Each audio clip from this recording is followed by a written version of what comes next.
안녕하세요. 절대값집의 명품 PD 한 PD입니다. 자, 오늘은 부동산 얘기를 좀 해야 될 것 같아요. 세계의 지금 경제와 그리고 전쟁의 흐름을 좀 더 체크를 해야 되는데 부동산에 조금 변화가 있어요. 자, 저는 항상 그 변화가 있을 때 그쪽 파트를 좀 다뤄드릴게요. 뭐 매일 똑같은 얘기를 할 필요는 없다고 봐요. 그죠? 뭐 폭락론자들이 그렇게 얘기를 하잖아요. 여러분들 제가 누누이 얘기하지만 지금은 폭락론을 그만 봐라.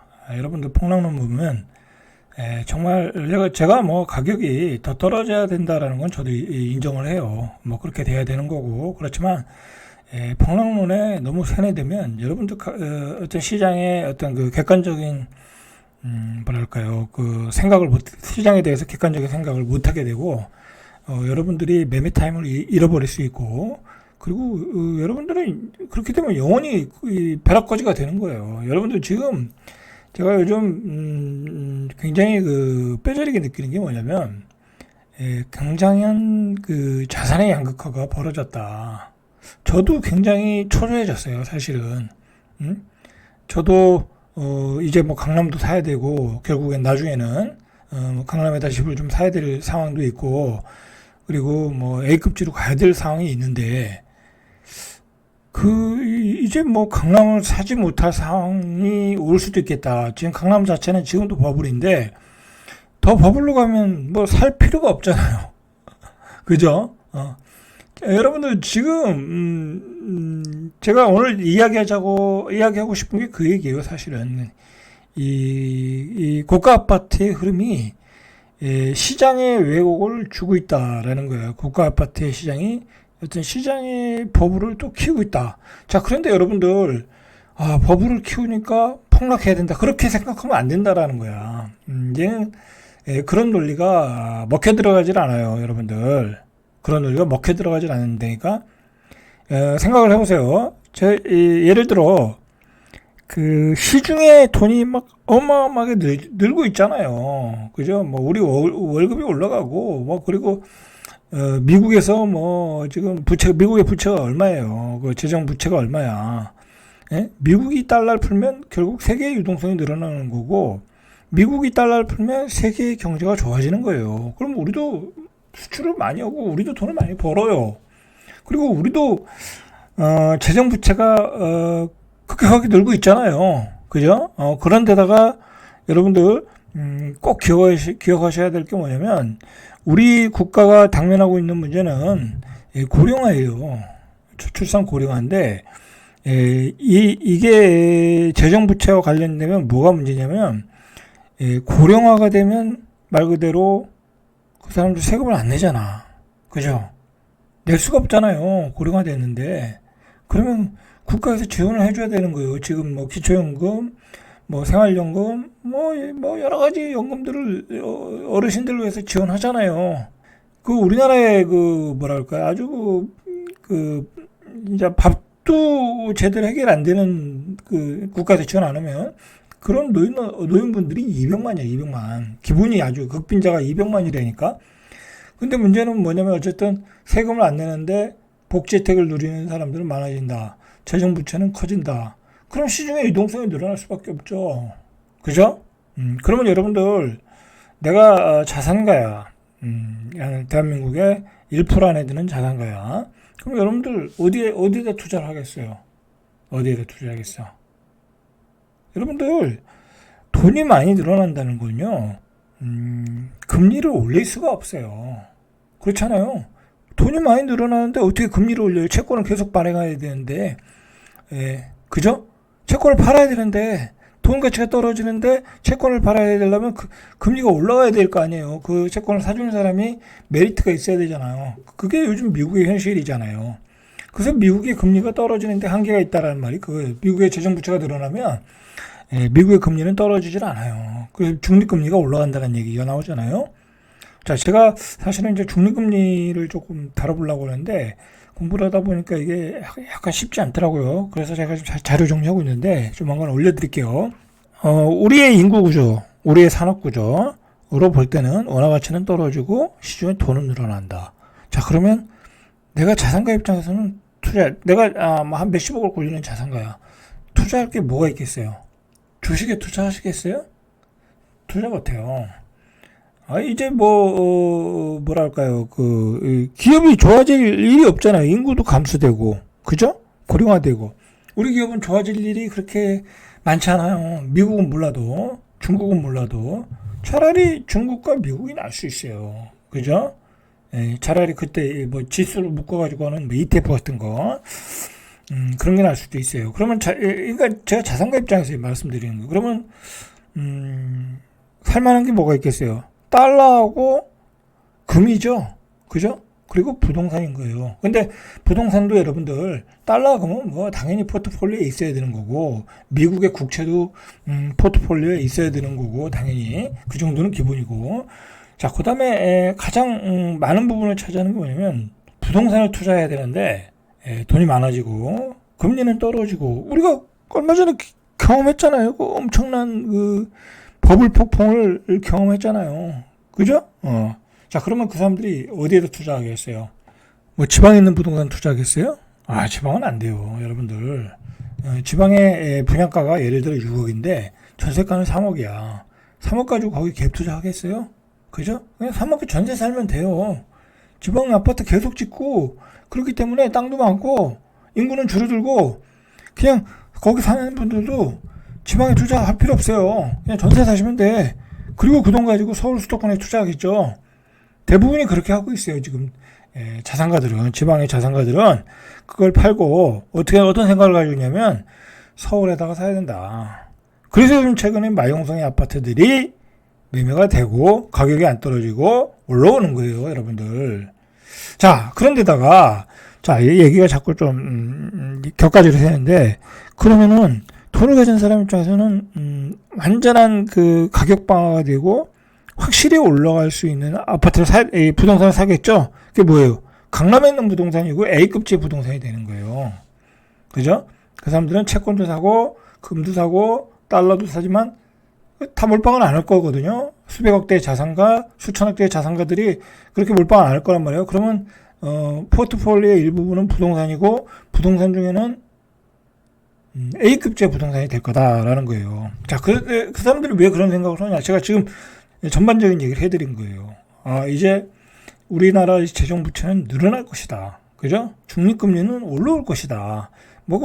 하는 총재도 얘기했어요. 하는 총재도 얘기했어. 자, 그렇게 되면은 돈이 많아지면 어쨌든 약간 좀 앞뒤가 안 맞을 수도 있는데 돈을 많이 찍어내다 보면 결국은 저금리가 될 수밖에 없는 거야. 저금리가 금리가 올라갈 수가 없는 거야. 금리가 계속 찍어대야 되니까 그죠?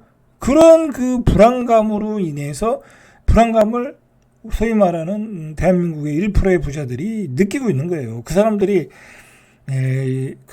일반인보다는 금융 지식이 높잖아요. 그죠? 제가 이야기하는 것들을 그 사람들도 알고 있을 거라는 거야. 그죠? 앞으로는 시중에 돈이 많이 늘어나고 그리고 부동산 투자의 상품들은 줄어든다. 그죠? 이제 옛날에는 우리가 갭 투자도 할 수 있었잖아요. 지방에다가. 그래서 많은 수익을 냈잖아요. 근데 그거는 이제 안 된다라는 걸 알고 있어. 그 사람들도. 왜? 거기다가 취득세 12%를 내라는데, 그죠? 분양가도 올라왔어. 전세 갭도 안 나와. 취득세 12% 나와.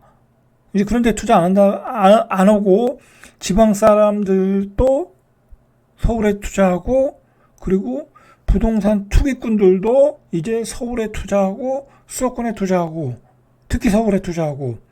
자, 지금은 다 좁혀졌어요. 고가주택 한 주택으로 똘똘한 한 채로 다 좁혀졌어. 사실은 그게 우리가 똘똘한 한 채 분위기가 한 2년 전에 나왔죠. 그죠? 2년 전에 나왔어요. 야, 저는 사실은 그때 21년도에 고점 찍을 때 어떤 저희 와이프 부동산에서 예를 들어 세종시의 부동산을 막 팔더라고요. 파셔가지고 서울에다가 아파트가 강남이죠. 강남에다 아파트를 사더라고. 그때 꽤 비쌌거든요. 2021년도니까 거의 고점이잖아요. 근데 그 고점 가격을 넘었어. 그러니까 그분은 성공한 거야. 그분이 앞서간 거죠. 그죠? 그 사람은 그런 걸 예측을 하고 샀는지 안 하고 샀는지는 모르지만 결국은 이 세제 시스템, 그 다음에 돈의 흐름, 유동성으로 보면 똘똘한 채로 몰릴 수밖에 없다라고 가는 거야. 실제로 그런 분위기로 가고 있고요. 자, 좀 얘기를 정리할게요. 여러분들 그거 잘 기억하셔야 돼. 실제로 마용성에서 실제로 이 고가 아파트가 치고 나가잖아요, 지금. 요즘 이제 대표적인 게 이런 뉴스예요. 압구정에 80억짜리 집주인이 이 80억짜리가 거래됐는데 나이가 92년생이다. 그죠? 30대 초반이고 뭐 대출을 한 10억 정도 받아서 집을 샀더라.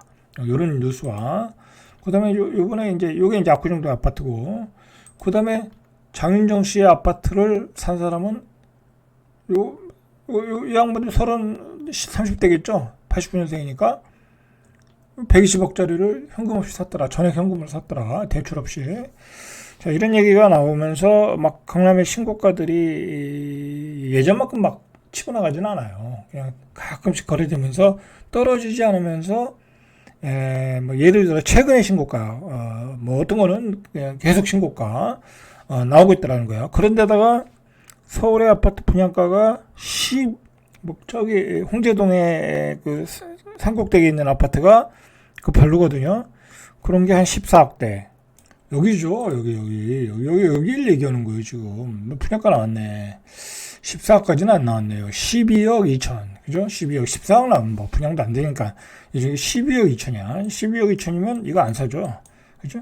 밑에 있는 거, 역세권에 있는 춘신축 사죠. 바보도 아닌데. 그죠? 볼까요, 한번? 잠깐 볼까요? 자, 예를 들어 이거 몇 년도야, 이거?